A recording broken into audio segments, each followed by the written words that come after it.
Entonces, la difusión es justamente el proceso que ocurre para que se alcance el equilibrio químico.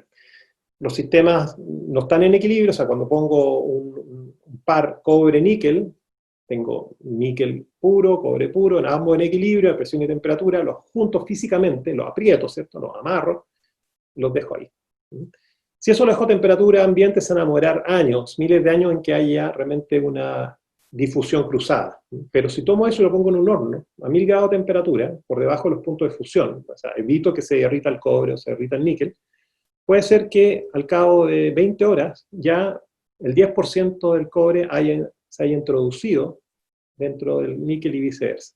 Si lo dejo una semana, probablemente voy a encontrar después una barra que es de cobre-níquel, donde todos los átomos de cobre se fueron hacia los átomos de níquel y los de níquel del cobre. O sea, hubo ahí un proceso para alcanzar el equilibrio químico, pero activado por temperatura, ¿cierto? Temperatura a 1000 grados, ¿cierto?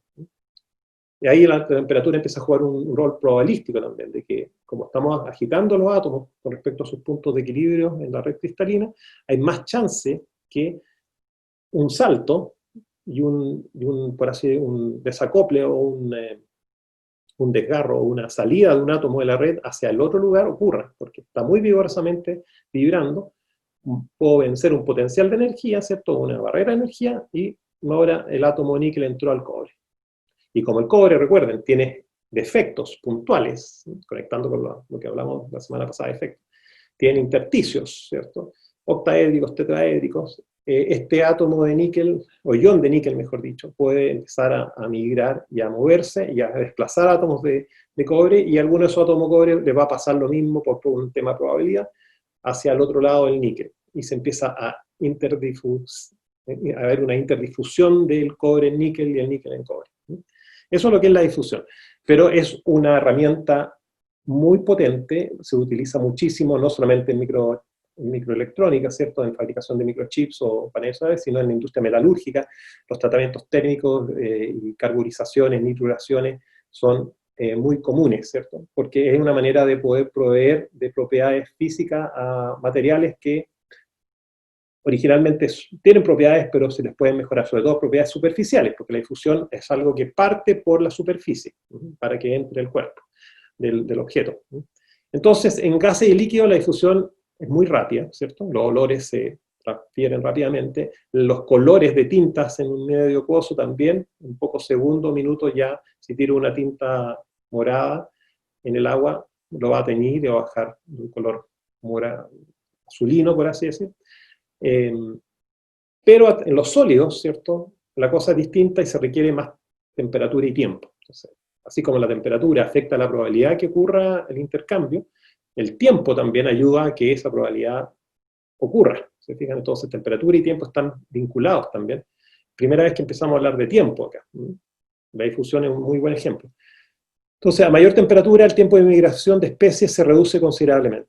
Entonces, si a temperatura ambiente me demoro 10 años, por decir algo, y si no 100 años en que haya difusión de cobre en níquel, yo puedo traer ese futuro, ¿cierto?, algo más corto a mayor temperatura.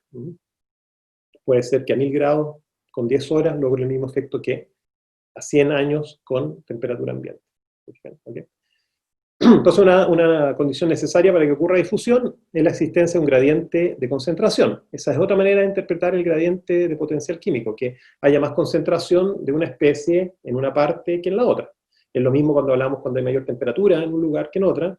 Pongo un hielo, lo pongo en contacto, o sea, tomo hielo y lo pongo dentro de un vaso con agua a temperatura ambiente, obviamente el hielo va a empezar a tomar el calor del agua y el agua se va a empezar a enfriar, ¿cierto? Hay un gradiente, ¿cierto?, entre la temperatura del hielo, 0 grados, y el agua que está a 15, 20 grados. ¿Sí?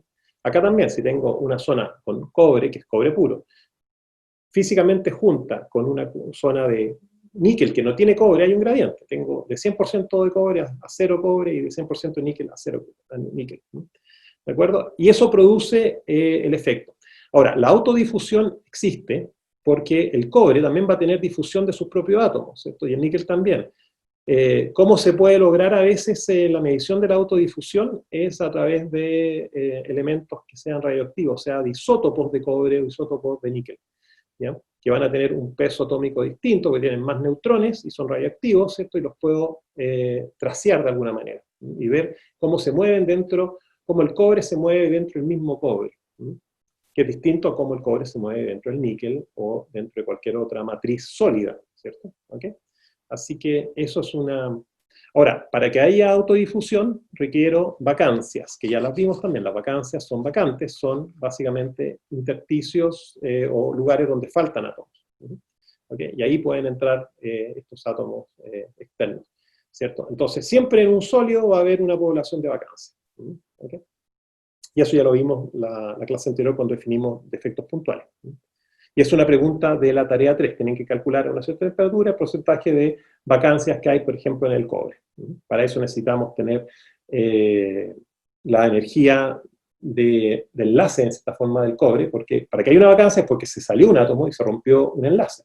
Entonces, si ese enlace es muy fuerte, la temperatura del objeto tiene que ser muy alta para que la vibración, la energía cinética, supere la energía de enlace.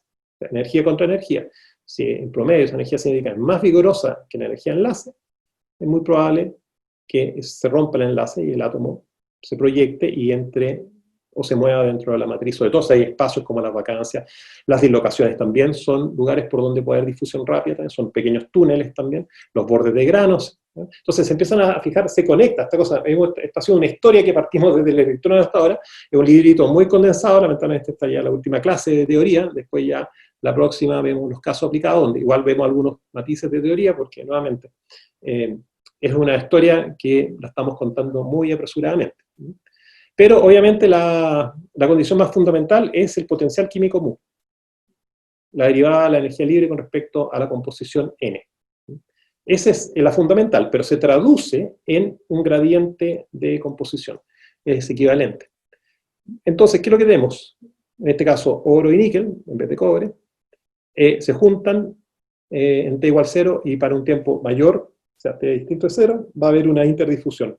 Se va a producir un par oro-níquel, ¿cierto? Y lo que estamos haciendo es partimos con 100% de oro, 0% oro, acá tenemos 100% de níquel, 0 níquel. Y después de un tiempo, lo que va a haber es una cierta distribución del oro que está 100% en el extremo de la barra de oro y que va bajando hasta penetrar el níquel.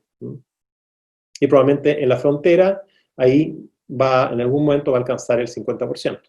La frontera es la más expuesta que haya cambio de un lado a otro, ¿cierto? Porque por ahí pasan los átomos de un lado a otro. Así que vamos a llegar a la primera ley nomás de difusión, y después vamos al break. ¿Cómo podemos tratar de hacer un análisis de difusión entonces? Bueno, hay átomos que son esferas, ¿cierto? Esferitas, pelotitas de billar. Tenemos superficies ahora, la difusión tiene que ver con superficies, con planos superficiales, por eso vimos planos también en su momento. ¿Cuál es la idea? Que yo tengo un plano acá con una cierta cantidad de átomos, 1, 2, 3, 4, y acá un segundo plano con otra cierta cantidad de átomos, 1, 2, 3, 4, pero pensemos acá, esto es lo que estoy mostrando acá, pero tratemos de hacer un desbalance de esto, pongamos un par de átomos más de un lado que el otro, porque queremos hacer un gradiente de concentración, así que es válido decir eso, o sea, podríamos poner acá uno más y poner uno más acá, ¿cierto? Y otro más acá. Entonces, cuando empiezo a hacer eso, empiezo a poner más átomos de un lado, claramente hay un sesgo y la probabilidad de que hayan más átomos yendo de acá para acá que de acá para acá es un hecho, ¿cierto? Acá estamos hablando de 10 contra 4, por decir algo. Entonces hay más probabilidad de que alguno de ellos sea capaz de saltar, ¿cierto? De saltar de acá. Está acá vibrando a temperatura y es capaz de hacer un salto y entra acá. Esa es la difusión básicamente. ¿Okay? Pero entonces, por lo tanto, si hay mayor número acá, es más probable que va a ganar el lado que es mayoritario. Entonces acá tenemos N1 y acá tenemos N2, donde los N son átomos por unidad de área, y sabemos que estos átomos pueden hacer un salto que se dice que es en ambas direcciones, ¿cierto? Por un tema de probabilidad, ¿cierto? O sea, este átomo que está acá puede saltar acá a la derecha, pero también tiene una equiprobabilidad de saltar a la izquierda, en esta posición. Y tal vez saltó acá y se quedó acá. O simplemente se volvió y dejó el espacio, ¿se fijan? También tiene que ocurrir que cuando salte para acá, tiene que, ojalá, encontrar un espacio donde caer, porque si choca con este átomo, no va a poder entrar.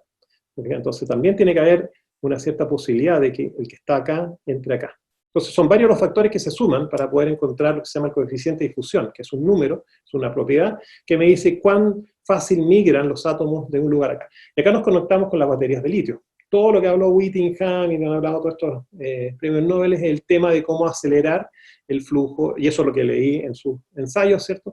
Acelerar el flujo de átomos a través de un sólido, ¿cierto? Porque sabemos que en los líquidos es ultra rápido, pero empezaron a ver que en la beta lúmina, etcétera, era posible difundir iones a velocidades muy altas, y por lo tanto tener un sistema electroquímico sólido que emulara una batería, o sea, poder cargar, hacer pasar cargas positivas de un lugar a otro, y eso tiene que ser contrarrestado con un flujo corriente. ¿Se fijan? Entonces la difusión también, tremendo tema para lo que es el diseño de nuevas baterías de litio. ¿Cómo encuentro un sólido compacto que me permita hacer difundir un carrier, ¿cierto? En este caso el litio, puede ser hidrógeno, puede ser sodio, que el problema tiene el sodio es más grande, muchos de ustedes lo mencionaron en sus papers también, que es más difícil que se pueda mover, ¿cierto? Si mi átomo es muy grande, ¿cierto? Puedo tener un problema de, justamente, de poder hacerlo, si es una emergencia, si es de este tamaño, va a ser más difícil pensar en que una vez que salte, pueda entrar acá al retículo y moverse. Pero si es chiquitito, se logra el futuro. Entonces, n tiene que ver con eso, hay una equiprobabilidad de saltar a la derecha o a la izquierda, en un caso unidimensional a lo largo de x, ¿cierto? Los átomos vibran con una frecuencia dada, que generalmente es una frecuencia alta, ¿cierto? Y está embebida en el coeficiente de difusión, pero no es un tema que nos va a quitar el sueño ahora, ¿cierto? Y para que sea victorioso, exitoso, el salto tiene que vencer la energía de enlace, pero como estamos a temperatura, están todos los iones moviéndose, estamos más bien hablando de vencer la energía libre, ¿cierto? Si estuviéramos a 0 Kelvin a baja temperatura, tal vez el término de entropía se puede descartar y solamente me quedo con la energía interna, la energía de enlace, pero como estoy a temperatura ambiente, tengo que vencer la energía libre como la energía que me está atando a ese átomo al cristal de origen, ¿cierto? Que lo mantiene. Okay.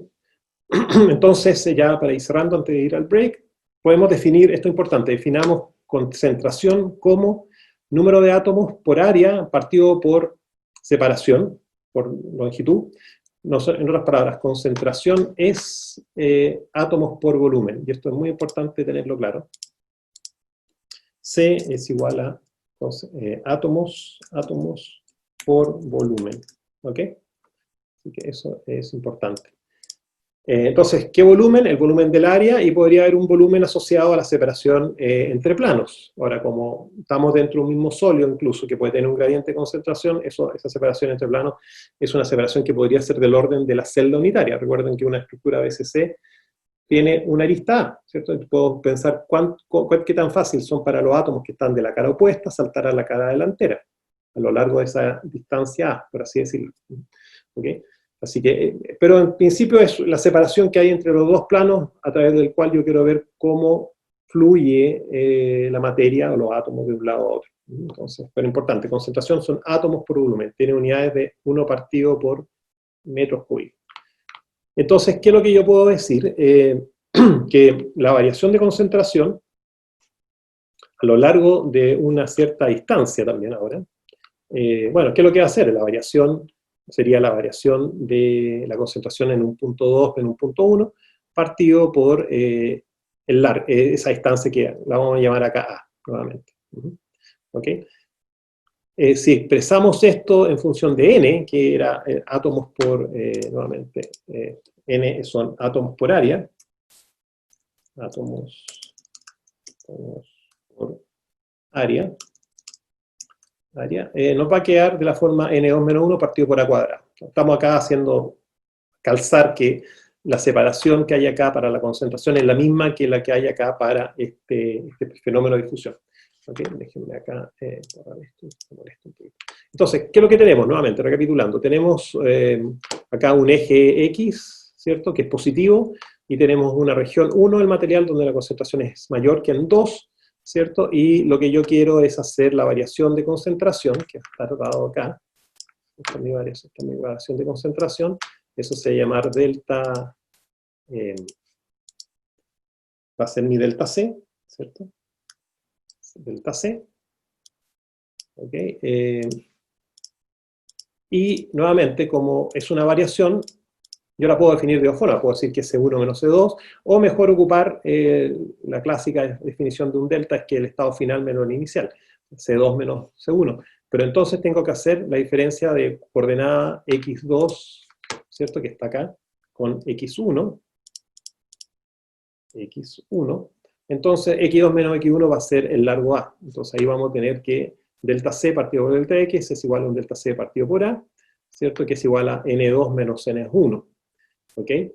Ahora, interesante ver que C2 tiene menor concentración según este diagrama. El gradiente está operando hacia valores del X positivo, ¿cierto? Un gradiente con pendiente negativa, ¿cierto? Hay más flujo en C1 que en C2. Entonces, obviamente, el flujo va a ir de C1 a C2.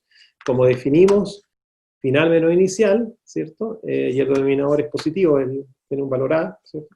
Vamos a ver que este gradiente de CA de X es negativo. Y bueno, y coincide con la pendiente de esta concentración con el X. Así que estamos bien por ese lado. Entonces los átomos difunden desde una región de mayor concentración a una de menor concentración. ¿De acuerdo? Y ya para ir cerrando y llegando a lo que se llama la primera ley de Fick, ¿cierto? ¿Qué es lo que queremos encontrar realmente es el flujo? O sea, cuántos átomos están cruzando esa área, por ejemplo, por unidad de tiempo, por decir algo. Entonces, el flujo de átomos que cruza el área por unidad de tiempo se obtiene a partir de ¿qué? De los intentos de salto de cada átomo, de ir de 1 a 2 o de la izquierda a la derecha, o sea, número de saltos, ¿ya? Intentos de salto, la probabilidad de que esos saltos sean exitosos, ¿cierto? Y las direcciones posibles donde pueden hacer saltos hacia la derecha o a la izquierda. Entonces, si todos esos factores de alguna manera los consideramos, la manera de considerarlos es multiplicándolos, ¿cierto? Tenemos, no sé, 100 intentos por segundo, ¿ya? Tengo una cierta frecuencia al final de saltos. Después tenemos una probabilidad de éxito, que claramente va a ser un exponente. Ya vimos que la distribución, ustedes ya lo vieron en la tarea anterior, cuando hicieron todo el análisis de cuerpo negro de Rayleigh-Jeans, ¿cierto? O de Planck, ¿cierto? Que las distribuciones de probabilidad maxwellianas, ¿cierto? Son exponentes, ¿cierto? Con argumento negativo, ¿cierto? Son colas exponentes, ¿cierto?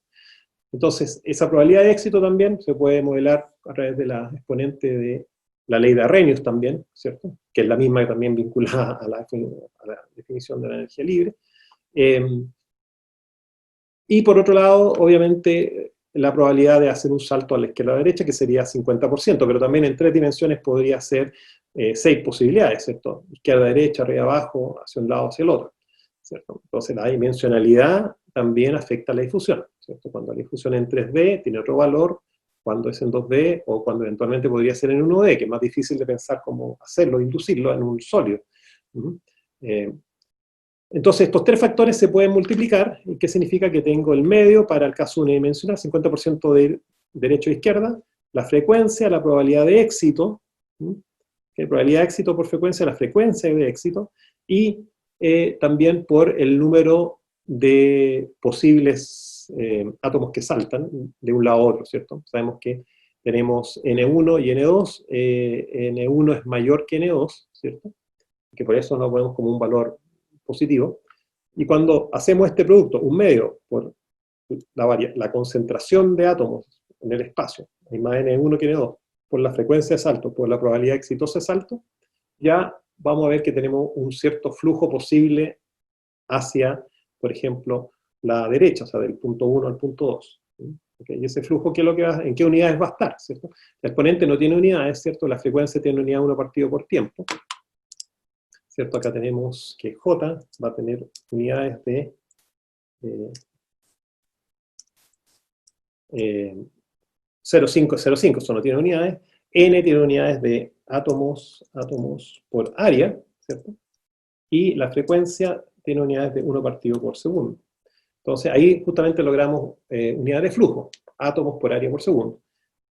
Si recordamos lo que era N en relación a C, podemos expresarlo a través de lo que era el factor, la separación A, y damos vuelta, ¿cierto? Sabemos que N es mayor que N1 mayor que N2, lo podemos poner en función de N2 por N1 con el signo menos afuera. Llamamos R a este producto acá, nu por exponente, que es la frecuencia de salto exitoso, que es un número al final, que depende de la temperatura, obviamente, y el material. Y cuando colapsamos todo esto, ¿qué podemos obtener? Podemos obtener menos, ¿cierto? Un medio A, pero si multiplicamos arriba y abajo con A de nuevo, podemos decir delta C, ¿cierto? Partido por delta X, porque el delta X lo habíamos asumido igual a la distancia entre los planos, que era igual a A. Un supuesto, por supuesto, pero podemos hacerlo. Y finalmente R, y nos vamos a quedar que J, que el flujo, es igual a menos un medio para una dimensión, por A cuadrado, ¿cierto? Por R por el de CA de X, ¿ok? ¿De acuerdo? Y todo este conjunto acá de variables que hay acá, o de constantes, mejor dicho, un medio A cuadrado podría ser el parámetro de la estructura cristalina, ¿cierto? Por R, la frecuencia por la probabilidad de salto exitoso. Eso es un término que se colapsa acá en el coeficiente o constante de difusión, D de difusión, por la variación de concentración en el espacio, el gradiente de concentración. Esa es la primera ley de Fick, que es muy parecida a la primera ley de Fourier, ¿cierto? Que tiene que ver con el flujo de calor. El flujo de calor es igual a menos K por dTA de X. Acá, en vez de temperatura, estamos difundiendo masa, ¿cierto? Y por eso hay una concentración C, ¿de acuerdo? Muy bien, hagamos un pequeño break, son las 8:20, hasta las 8:30, para cerrar lo que es difusión con la segunda ley de Fick, que es la que es importante, y la solución a la segunda ley de Fick para un caso particular, y eso ya es una herramienta útil, si es que alguien nunca lo ha visto antes, puede ser útil conocer esa ley, esa segunda ley de Fick, y con eso ya pasamos a la última parte, que serían diagramas de fases, básicamente, cómo representar aleaciones y ver cómo se pueden mezclar diferentes sólidos para formar sólidos nuevos o aleaciones para alguna aplicación en particular. Eso, así que, no sé, si no hay consultas, nos vamos al break hasta las 8:30. ¿De acuerdo? Estamos entonces. Ok, profe, profesor, gracias. Gracias. Bien, vamos a continuar entonces. Entonces estamos, después de haber visto equilibrio termodinámico, pasamos a lo que es difusión, que, como les dije, es el proceso que conlleva al equilibrio químico, básicamente, al poder transferir masa de un lugar físico a otro, producto de un gradiente o producto también de lo que podría ser un gradiente de energía libre, o sea, o a través de una variación de potencial químico. Entonces, cuando los potenciales químicos se igualan, el equilibrio químico se logra, y eso es sinónimo de que haya un equilibrio de transferencia de masa, o sea, que la masa se reparta y ya no fluya de un lugar a otro. Y bueno, este proceso de difusión, nuevamente, tiene implicancia importante en la industria de los semiconductores, para producir paneles fotovoltaicos, en la industria de la metalurgia, para los tratamientos térmicos de endurecimiento superficial, pero sobre todo también, ahora hemos visto durante el curso, en lo que es baterías de litio. Se quieren hacer difundir el litio lo más rápidamente posible, ¿cierto?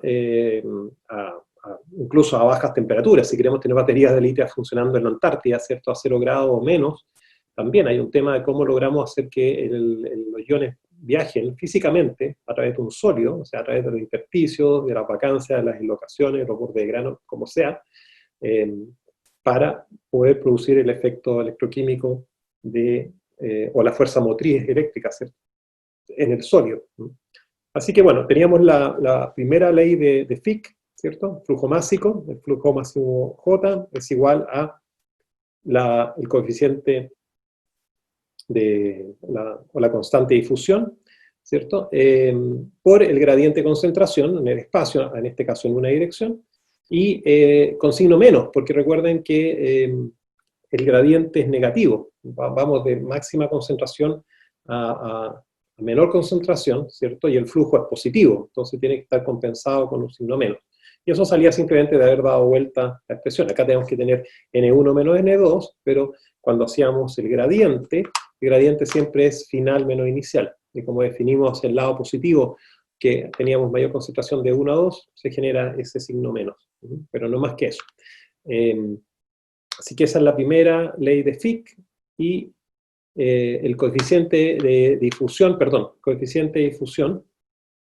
hay una diferencia entre lo que es la constante de difusión y el coeficiente de difusión.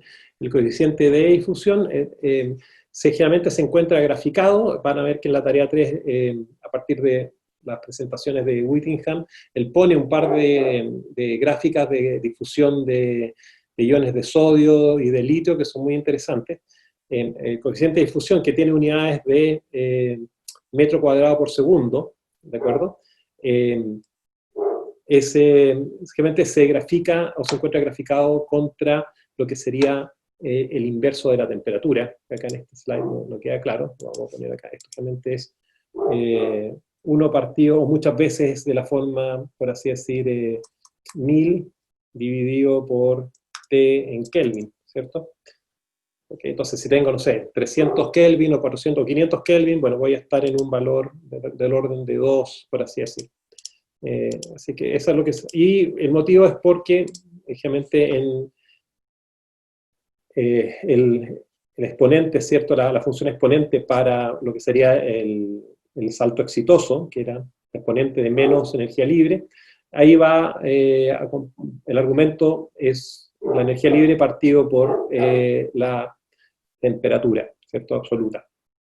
Entonces se tiende a graficar 1 partido por temperatura o un número por temperatura absoluta, ¿cierto? Y se grafica lo que sería esta constante D. Ahora, las unidades de D es importante mencionarlas también para poder hacer la unión entre J y gradiente, ¿cierto? J tiene unidades, como dijimos, de átomos, ¿cierto? Átomos por metro cuadrado, ¿cierto? Por segundo, átomos por área por segundo, ¿cierto? Y lo que tenemos acá, por otro lado, es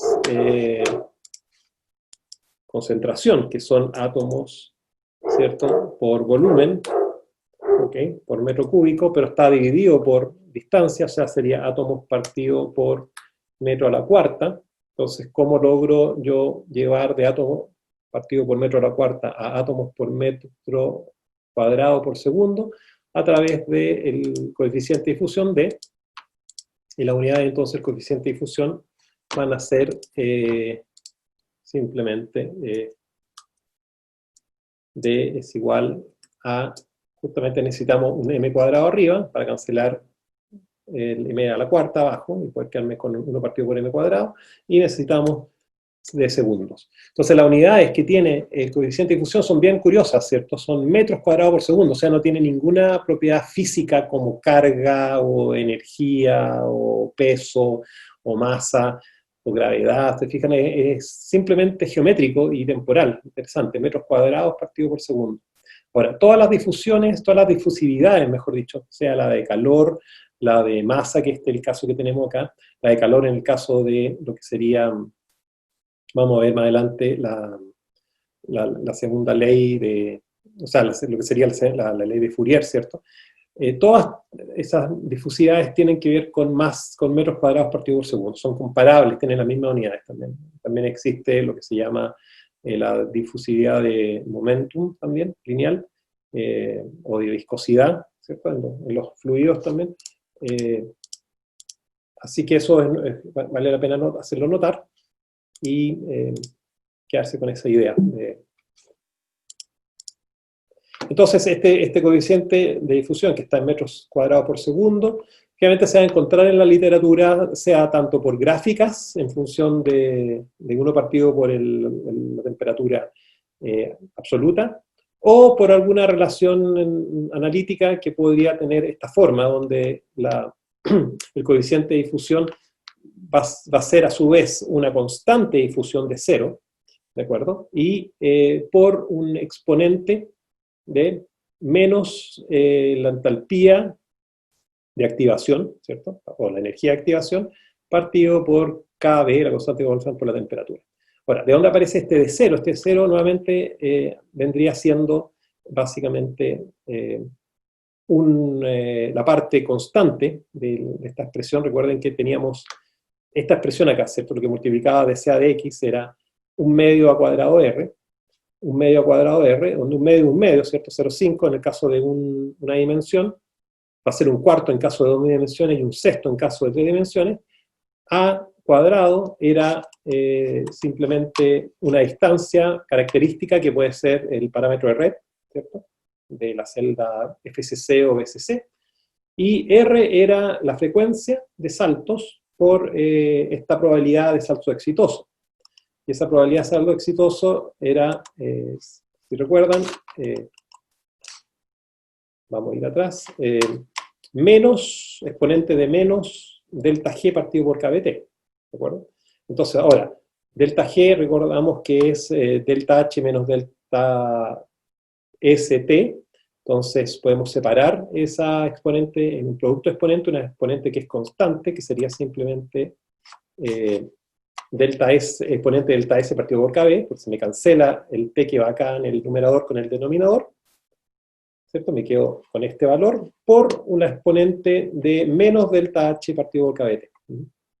Entonces, nuevamente, podemos tener la información del coeficiente de difusión en metros cuadrados por segundo como una gráfica, como la que ustedes tienen en la tarea 3, que nuevamente sale de la presentación del premio Nobel de Whittingham, él la pone ahí, es parte de uno de sus papers, por supuesto. O bien tener una expresión analítica, ¿cierto?, de la forma de 0 por delta H, exponente delta H partido por KBT, con un menos adelante, donde necesito entonces dos parámetros. Necesito el parámetro de 0, que sería la constante de difusión, y el parámetro delta H, que es la entalpía de difusión. El parámetro, bueno, va a ser una amplitud que está asociada justamente a estos factores constantes, un medio a cuadrado, y la frecuencia, saltos y el exponente de la entropía de difusión partido por KBT, pero por KB, y eso por esta exponente que va a estar en función de la entalpía de difusión. La entalpía de difusión de alguna manera está relacionada a la energía de enlace, ¿cierto? Porque es cuán fácil es para el átomo poder romper su enlace y saltar entonces a otro lugar, producto de la activación térmica o la velocidad de energía cinética que tiene producto de la temperatura. ¿Okay? Así que eso es un poco la idea. Entonces, en base a eso, tenemos lo que es la primera ley de Fick, que en expresión tridimensional sería J igual a menos D por gradiente. Acá ocupamos el gradiente en 3 dimensiones, el nabla, ¿cierto? Por C. ¿Ok?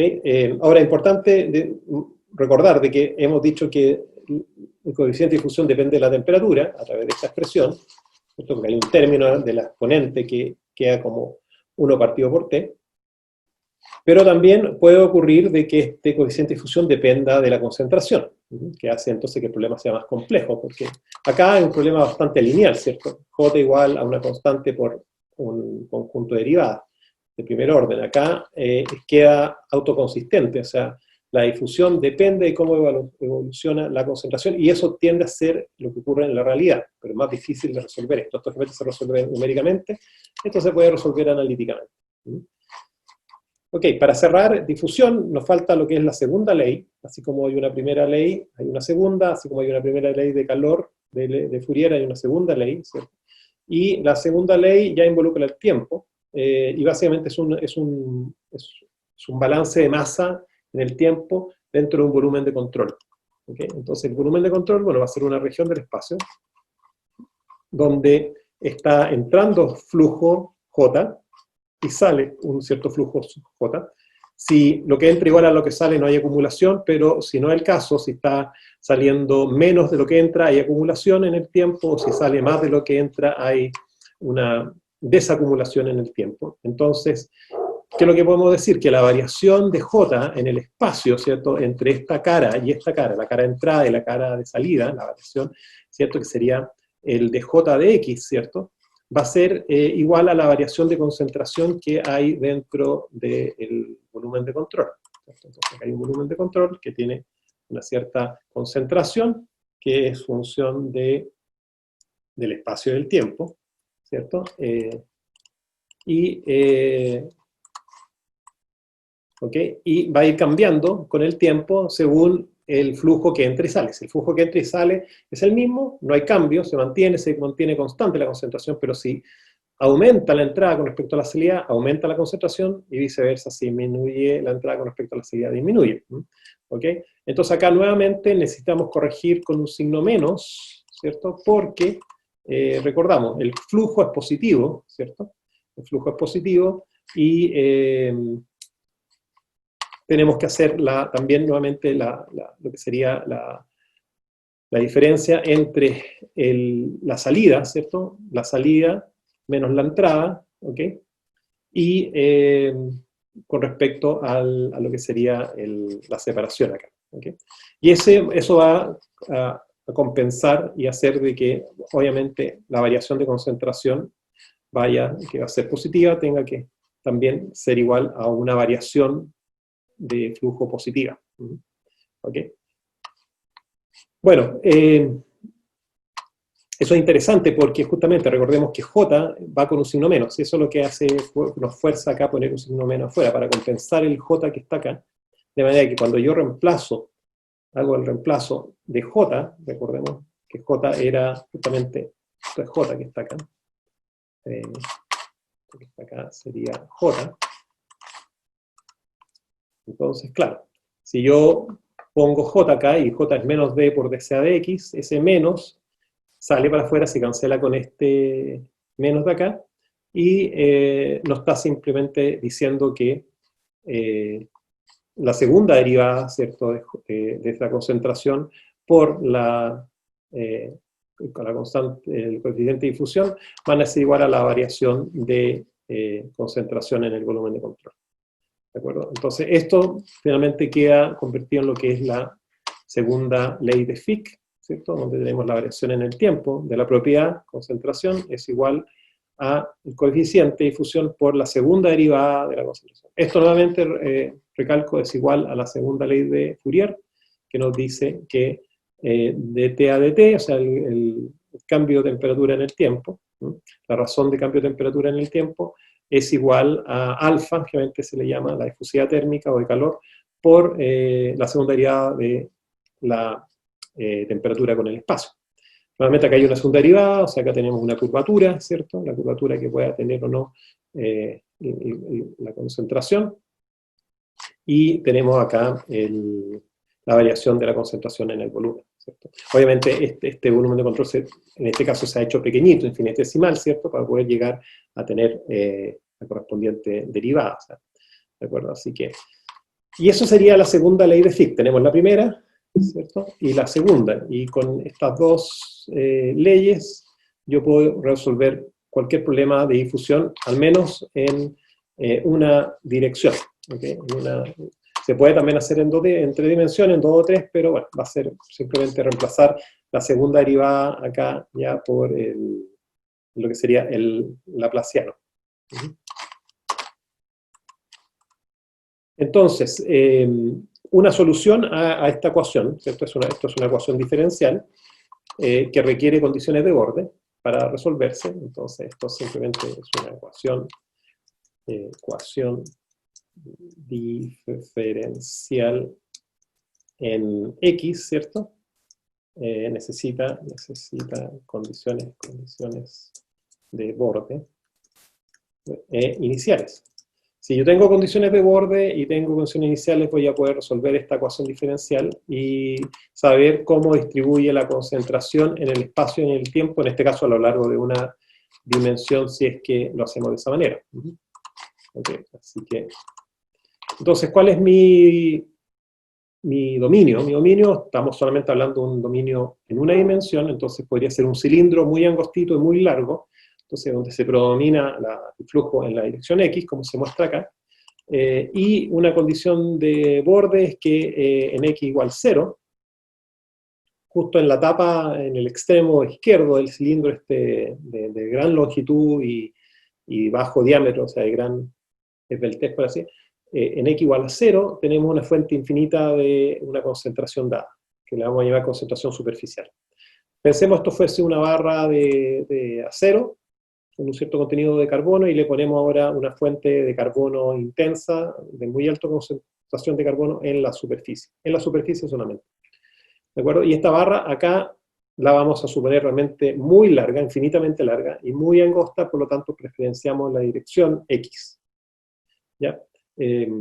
También podemos decir que esta barra tiene una concentración de carbono, C sub 0, en el tiempo igual a 0, de manera que esa es la condición inicial, que está con una cierta con la cantidad de carbono, y queremos ver cómo cambia ahora la cantidad de carbono en el interior, tanto en el tiempo como en el espacio. Entonces ese C0 es para todo el dominio, ¿de acuerdo? De 0 a infinito. Entonces, bueno, tenemos la ecuación, ¿cierto? Y no vamos a hacer el desarrollo para llegar a la solución, pero la solución analítica, bajo estas condiciones de borde, ¿cierto? Que en X0 hay concentración constante, y que en el infinito, ¿cierto? La concentración se mantiene como la concentración inicial, ¿cierto? Porque está muy lejos, ¿cierto? Y que en T igual 0 siempre está en 0, partió en una concentración C sub 0, mejor dicho. En ese caso, la solución tiene un formato bien práctico, que es lo siguiente: me está diciendo que la concentración en cualquier punto X y tiempo T, ¿okay? Menos la concentración inicial, ¿cierto? Dividido por la concentración en la superficie, que es la concentración máxima que podemos tener, porque vamos a suponer que C0 fuera una concentración y vamos a hablar de concentración como lo definimos, de, no sé, 1000 átomos por centímetro cúbico, y acá de carbono, y acá tenemos 1.000.000 de átomos por centímetro cúbico.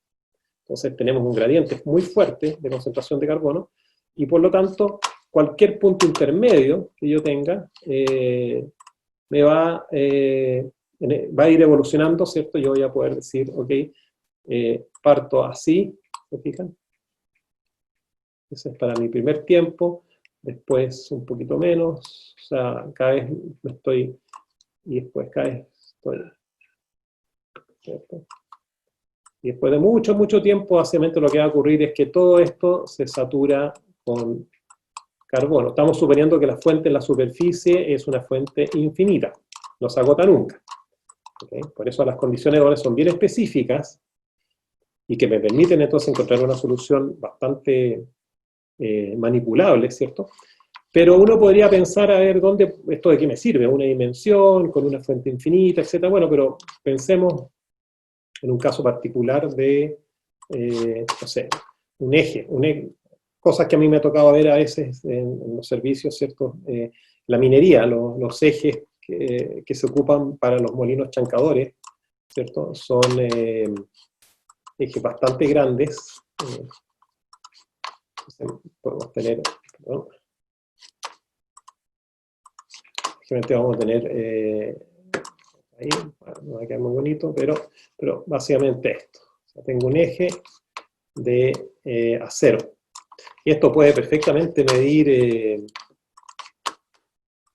fácilmente puede medir esto un metro de diámetro, una cosa enorme.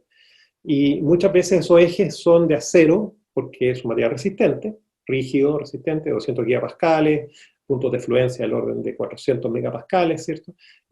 Pero la superficie tiene que ser tremendamente dura, tiene que estar llena de carbón para que endurezca al acero, aún más del que tiene el acero en su interior, ¿cierto? Entonces ahí lo que se tiende a usar es un tratamiento térmico, donde le ponemos acá por difusión carbono en todo el manto. Entonces, ¿qué hacemos? Tomamos este cilindro, se pone en un horno, en una atmósfera, por ejemplo, con metano, con CH4, o con algún hidrocarburo gaseoso. Ese hidrocarburo choca con las paredes y los átomos de carbono se disocian del hidrocarburo y penetran dentro del bloque de hierro. ¿Okay? Y con eso logro endurecer la superficie a los niveles necesarios. Entonces esto puede ser hierro más carbono, que es a cero, y podemos tener acá una concentración de carbono C0, ¿cierto? Y acá poner en el interior, en el exterior, una atmósfera constante, porque puedo tener un flujo constante de metano, no tengo por qué no poder mantener constante, entonces tenemos un CS. Entonces, este modelo, ¿cómo lo aplico? ¿Cierto? Porque esto es un problema tridimensional, ¿cierto? Un problema bastante más complejo. Acá tenemos estos ejes de simetría, ¿cierto? Y esta capa puede ser de varios milímetros, centímetros en el interior.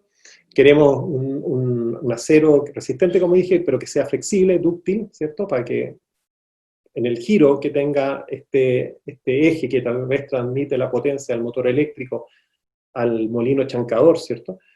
Pueda flectar un poco y no se fracture, ¿cierto?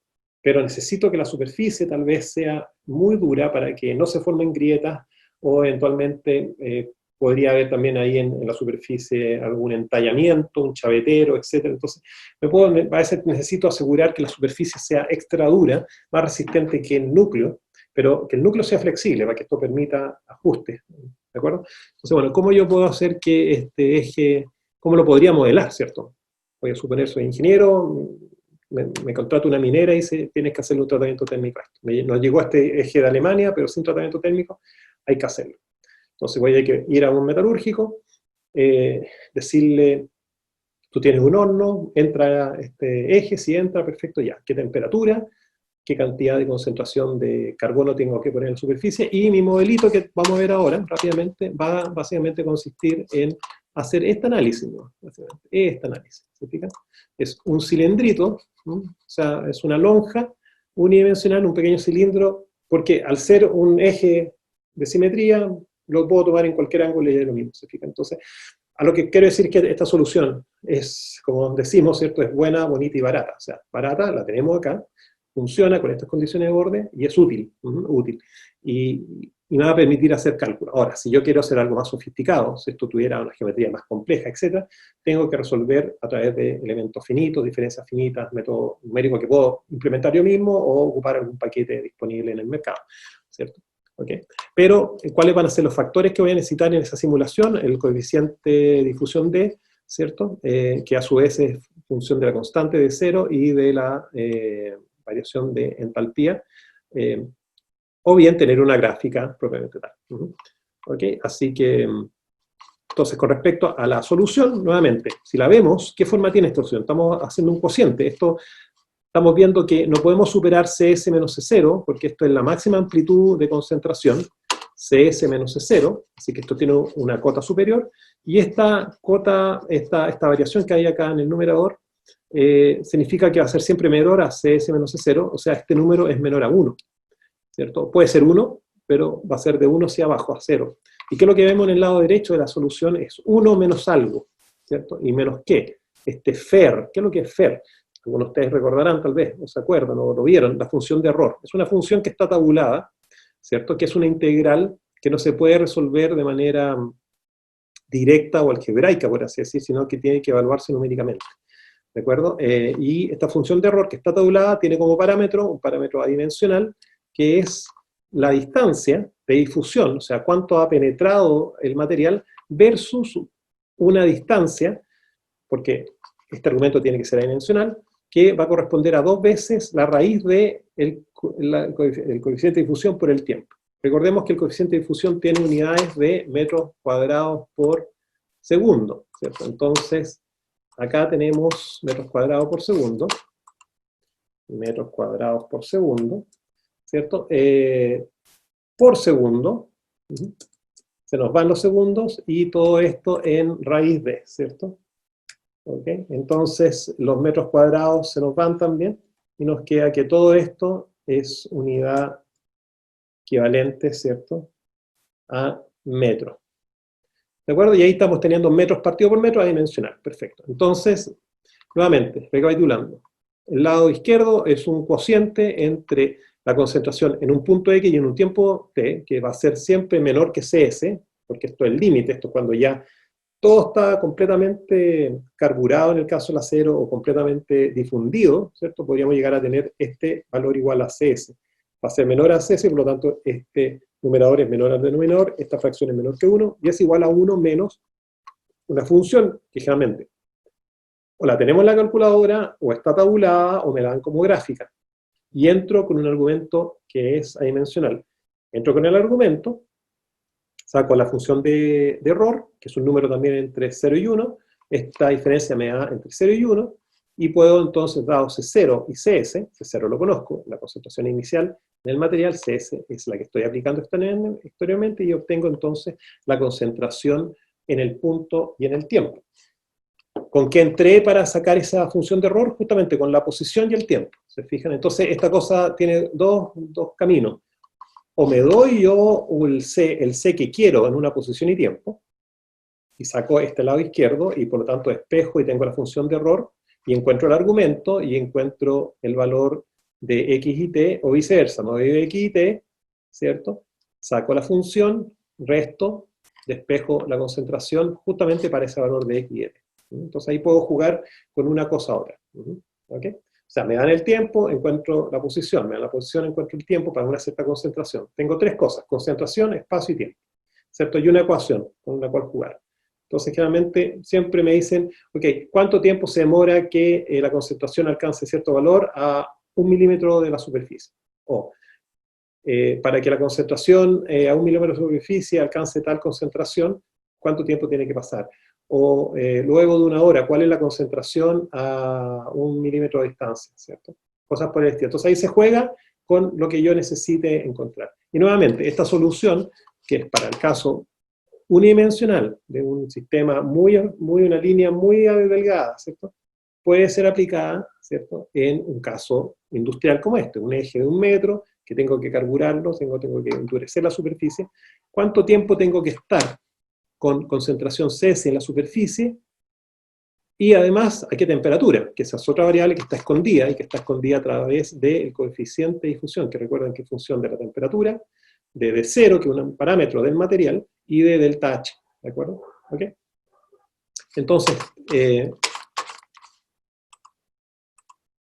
teniendo eso, podemos ver un poco las formas de esto. Entonces, bueno, la función de error, como les dije, es una integral que no se puede obtener algebraica, o sea, yo no tengo una solución a esta integral que corresponde a exponente de x al cuadrado, por así decirlo. Puedo hacer la integral de exponente de x, ¿cierto? Pero de x cuadrado no voy a poder tener una forma cerrada, pero sí se puede hacer numéricamente, y nuevamente, calculadoras tienen la función de error programada, todos los software numéricos la tienen, o bien se da una tabla, o se da una gráfica. Una propiedad que tiene esta función de error es que la función de error, cuando se evalúa en la distancia de difusión partido por 2 raíz de t, ¿cierto? Que no es más que el argumento, y es igual a 1 medio, el argumento es igual a 1 medio también, o muy cercano a 1 medio. Entonces, función de error de 1 medio, de 0,5, es 0,5. Y eso me permite, ¿cierto?, hacer esta igualdad y llegar a la conclusión que el largo promedio de difusión no es más que raíz de d por t. Entonces, si yo quiero saber, por ejemplo, en una batería de litio, ¿ya?, o sea, conociendo D a la temperatura de operación, cuánto tiempo se demora el ion de litio en migrar del cátodo al ánodo, ¿cierto? Es cosa que yo sepa a esa distancia, que me la pueden dar, es un parámetro de diseño de la batería, y sé el tiempo. O viceversa, dado el tiempo, puedo saber cuánto migra el ion de litio de un lugar a otro. ¿Fíjate?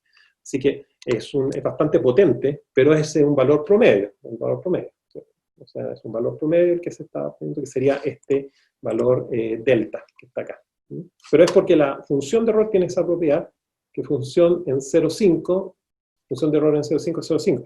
Eso, si se fijan, está un poco oculto acá en esta primera gráfica que pusimos al principio acá. Quisimos pasar justo al 50% la concentración, porque ahí tenemos como el promedio, 50% va a ser el... Entonces, básicamente acá lo que está pasando es que las curvas van a ir siempre pasando por 50%, pero van teniendo, claro, puedo tener una cosa así. Ahí pasa por 50, ¿cierto? O la otra va un poquito más acá por 50. O sea, todas van pasando acá por 50 de una manera u otra, por justo la mitad de la concentración. Esa es una propiedad de la función de la función de error. O sea, del proceso de difusión en este caso, y que de alguna manera se representa con la función de error y su propiedad. ¿Ok? Entonces, nuevamente, si esto lo queremos ver gráficamente, si la función de error, la solución a la ecuación, la segunda ley de Fick, la queremos ver gráficamente para este problema con condiciones de borde dadas, ¿cierto? Tenemos que en la posición x igual a 0, la concentración en la superficie justo es la que yo impongo, que es C sub S, concentración en la superficie, que es mayor que C sub 0, entonces esta amplitud, a medida que voy entrando en el material, va cayendo, ¿cierto? Pero es función del tiempo también. A medida que pasa el tiempo, lo que va pasando es que esta curva claramente va empezando a aumentar. A mayor tiempo así, ¿cierto? A mayor tiempo así. Ahora, lo que sí, todas estas curvas tienen la característica que en el infinito tienen que llegar a C0. Tienen esta cosa. Van por allá, van por allá. Todas tienen que llegar, por así decir, ahí a C0. Esa es la condición de borde infinito. Se cumple una condición en x igual 0, igual a CS, y una en infinito igual a C0. Y en t igual 0 está toda la barra en C0. ¿Ok? Entonces, y justamente lo interesante es que yo puedo darme cuenta de que tengo que hacer solamente para un punto X, ¿cierto? Esta distancia, Cx menos C0, partido por esta distancia total. Y es una fracción entre 0 y 1. 80%, 50%, 40%. Son números. Punto 4 igual a 1 menos función de error. Paso la función A. Esto me queda función de error es igual a 0,6. Encuentro el argumento, y el argumento lo igualo a x partido por 2 raíz de d por t. Y ahí, según me preguntan, me dan x, despejo t, me dan t, despejo x. ¿Se fijan? Esa es como la manera de procesar esta función. Así que algo bastante interesante. Bueno, acá es básicamente lo que le acabo de anotar. O sea, la idea es esto de que con el tiempo se van levantando estos perfiles de concentración, porque en el infinito, ¿cierto? Después de mucho tiempo, en el tiempo infinito, ¿cierto? Va a ocurrir lo siguiente, vamos a tener simplemente, básicamente, o sea, se fijan en un frente, está todo llenándose de carbón. Ahora, en un proceso real yo fijo, yo digo, este eje va a estar 1 hora en el horno solamente, con una concentración CS, de manera de lograr en promedio que haya habido un perfil de penetración del carbono, en este caso, hasta tanto. No quiero que penetre más, pero sí, no sé, los primeros tantos milímetros se saturaron de carbón, o llegaron a un carbón suficiente para producir la dureza que ando buscando en promedio, por supuesto, en un perfil. ¿Ok? Así que eso es lo que es difusión. Entonces, nuevamente, equilibrio. ¿Dónde está el equilibrio químico? La difusión es justamente este proceso que yo tomo ventaja para poder diseñar materiales, y que juega con esta idea de que al tener un gradiente de concentración fluye la masa, sin tener que hacer más trabajo que simplemente poner en contacto los materiales, y sí darle un empujón con el tiempo y con la temperatura. ¿Ok? Hay que darle tiempo a la difusión y de temperatura. ¿De acuerdo? Y así se va logrando un equilibrio. O sea, a medida que se endurecen las capas en este proceso de difusión, adquieren un nuevo equilibrio, ¿cierto? Pero yo a veces tengo que frenar eso, porque solamente quiero que la capa superior esté endurecida. El resto, me interesa que el núcleo del eje sea el del acero correspondiente, porque necesito un gran grado de flexibilidad de esa pieza, porque es pesada, está sujetada generalmente en los extremos, va a tener un cierto arqueamiento, y si está en rotación, eso sube y baja. Entonces, obviamente en escalas muy pequeñas, ¿no? Pero ocurre. Entonces, muchas veces cuando el tratamiento tiene falla y se producen grietas, agrietamientos, defectos superficiales, volumétricos, ¿sí? Se pueden producir situaciones complejas de fractura de los ejes. Me tocó ver un caso, un eje piñón en Pelambre, en la mina de Pelambre en Salamanca, en la cuarta región, una cosa así enorme, un acero sofisticadísimo, diseñado en Estados Unidos. El acero fue colado, no me recuerdo si fue en Italia, mecanizado en Inglaterra, tratado técnicamente en Alemania, llegaron 3 de ellos acá y después de un par de meses de operación, uno de ellos se partió por la mitad, como nada. Una fractura perfecta, planita. Entonces, bueno, es muy interesante eso. O sea, ¿dónde estuvo el problema? En el tratamiento técnico, en la fabricación del acero, en la fabricación de la pieza, etc. Una consulta, el mecanismo este de difusión se podría también aplicar o tener algo que ver un poco con el almacenamiento del hidrógeno, por ejemplo, Sí, por en algún supuesto. sólido, ¿sí? Sí, no, y es muy importante porque el hidrógeno, bueno, no lo vimos por supuesto, porque antes los temas son diversos, el hidrógeno produce lo que llaman una pérdida de tenacidad o facilita el agrietamiento, la fractura en los contenedores, ¿cierto? Entonces, el hidrógeno, que es un átomo pequeño, también, hay 100% de hidrógeno en el contenedor, cero afuera, a través de una pared, va a empezar a difundir. Entonces también, yo tal vez tengo que saber cuánto tiempo se demora el hidrógeno en entrar y poder producir un efecto, porque claro, también hay oxígeno, y ahí el hidrógeno se mezcla con oxígeno, produce agua, el agua puede evaporarse microscópicamente, y te puede gatillar una grieta que después rompe el estanque. Pero sí, sin duda, también, puede ser, justamente, por lo general los gases se depositan en la superficie, se absorben, y ahí se rompen, y esos iones penetran al interior del material. No tiene por qué ser necesariamente un acople sólido-sólido, puedo tener líquido, sólido, también ahí ya empiezan a haber problemas de corrosión, que son más complejos, ¿cierto? Pero también puedo tener un gas que se absorbe, el CO2, ¿cierto?, el metano, y se separa la molécula y el carbono penetra, también va a querer penetrar el oxígeno. Ahora puede ser que el oxígeno, en ese caso particular, le sea más difícil, porque está formando O2 y, no sé, y cueste que se separe, y el carbono con más facilidad. El hidrógeno, en el caso también, tiene que el H2 separarse en H, iónico, y ahí en penetrar también. Así que, pero sí, sin duda se puede aplicar. Y la misma ecuación, o sea, no hay nada escondido, solamente conocer el coeficiente de difusión D para el hidrógeno en el material, en el acero, en el cobre, en el aluminio, lo que sea. ¿De acuerdo? Perfecto, gracias. Gracias, no, buena pregunta.